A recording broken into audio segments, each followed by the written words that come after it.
본문의 내용은 사도 바울이 예루살렘에 있을 때의 내용이었습니다.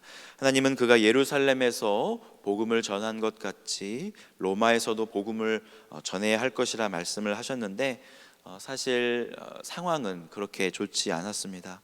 예루살렘은 어떤 곳입니까?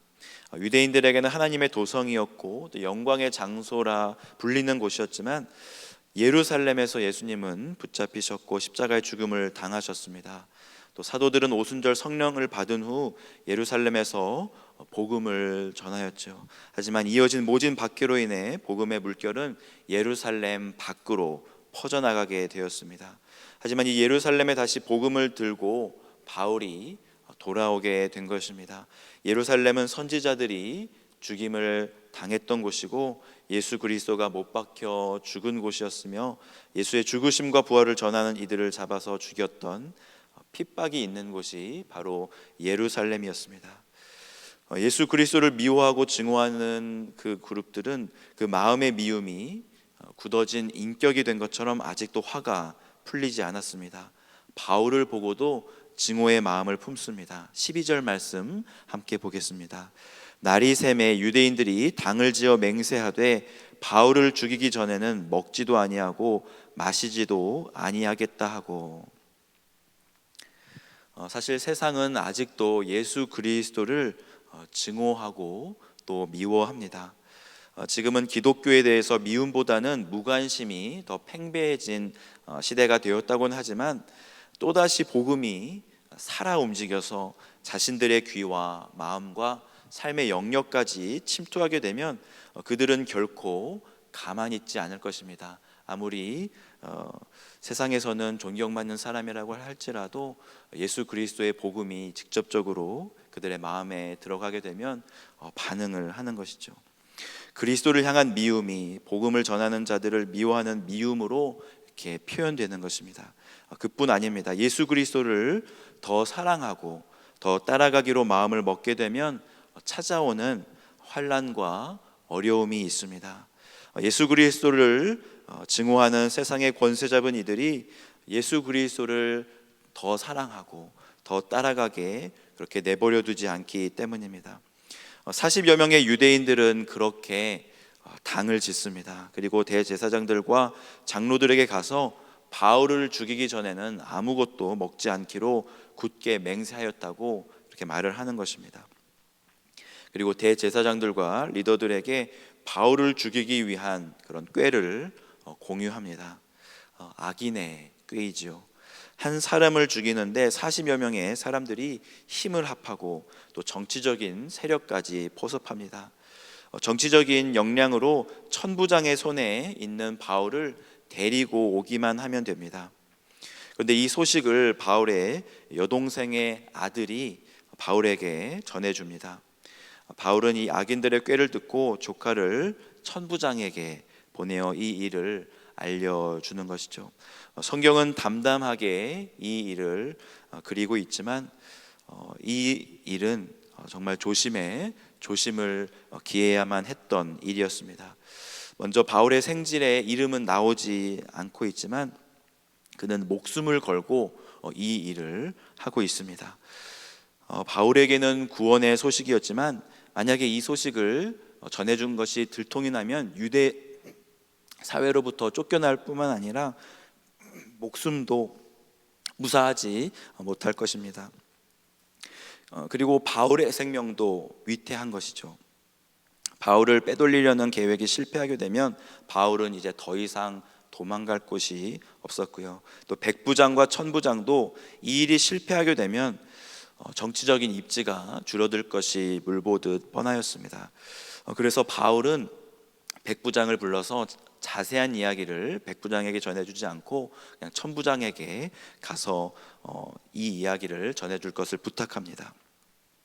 천부장은 바울의 생질에 손을 잡고 조용한 곳으로 또 은밀한 곳으로 가서 이야기를 나눕니다. 천부장은 생질에게 입단속을 시키고 돌려보냅니다. 그리고 백부장 2명을 불러서 수많은 군대들을 거느리고 다가올 어려움을 방비케 하지요. 23절 말씀 함께 보겠습니다.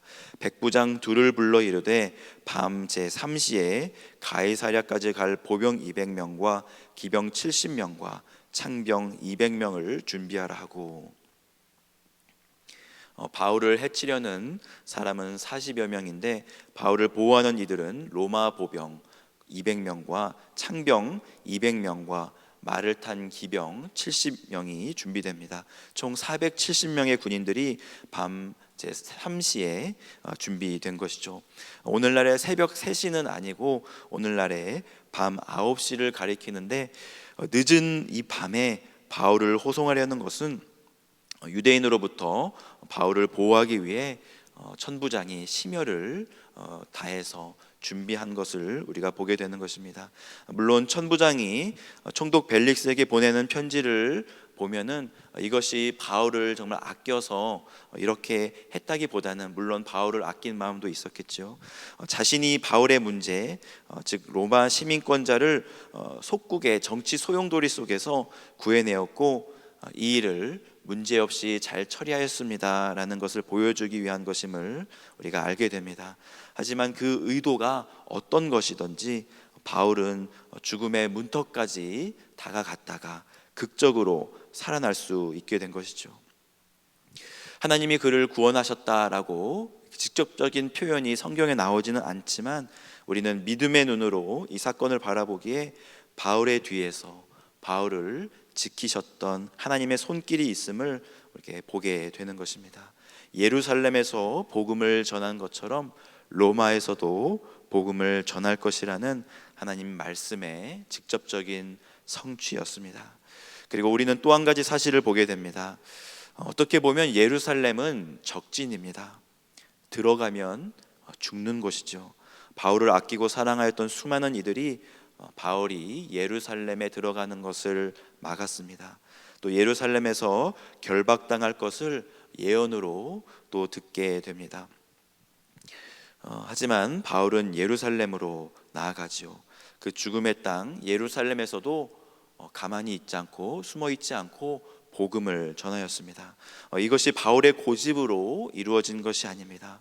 하나님은 예루살렘을 포기하지 않으신 것이죠. 예루살렘을 포기하지 않으신 하나님의 마음을 알았던 바울도 환난을 무릅쓰고 예루살렘으로 나아갑니다. 하나님은 오늘도 복음의 황무지에 복음의 단비를 내리시기를 원하십니다. 복음을 배척하고 예수 그리스도를 미워하며 증오하는 그 땅에도, 그 광야 같은 마음에도 하나님은 찾아가셔서 끝까지 두드리시는 것이죠. 핍박이 오지만 그럼에도 불구하고 하나님은 두드리십니다. 누구를 사용하셔서 두드리십니까? 바울과 같이 자신의 생명을 바쳐 복음을 전하는 자들을 사용하셔서 두드리십니다. 하나님은 그런 바울의 충성심을 이용만 하시고 그냥 다 쓰고 나서 버리시는 분이 아니십니다. 하나님은 누구보다 바울을 사랑하시고 아끼셨을 것입니다. 하지만 너무나 아끼시기에 그에게 육체의 가시를 허락하셨고 그를 복음의 도구로 계속 붙잡고 또 인도하셨습니다. 오늘 하루도 하나님의 마음을 깨닫고 복음의 황무지로 나아가는 복된 하루 되시기를 주님의 이름으로 축복합니다. 이 시간 말씀을 놓고 함께 기도하겠습니다.